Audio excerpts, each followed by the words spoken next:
আসসালামু আলাইকুম বন্ধুরা, সবাই কেমন আছেন? দেখেন, এটা হচ্ছে সৌদি আরবের হারেস মার্কেট। এখানে আপনি যত পুরানা সাবান আছে সব কিছুই পাইবেন। সৌদি আরবের যত কিছু আছে সব কিছু এই জায়গাতে আছে।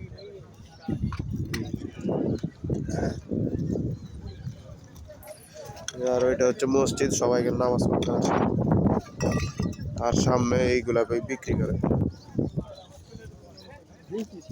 এটাকে বলা হচ্ছে হারেস হারেস মার্কেট। মানে সবকিছু পুরানা জিনিস এখানে পাওয়া যায়, আর নতুনও আছে। নতুন জিনিসও আছে, পুরানো জিনিসও আছে, সবকিছু এখানে পাওয়া যায়।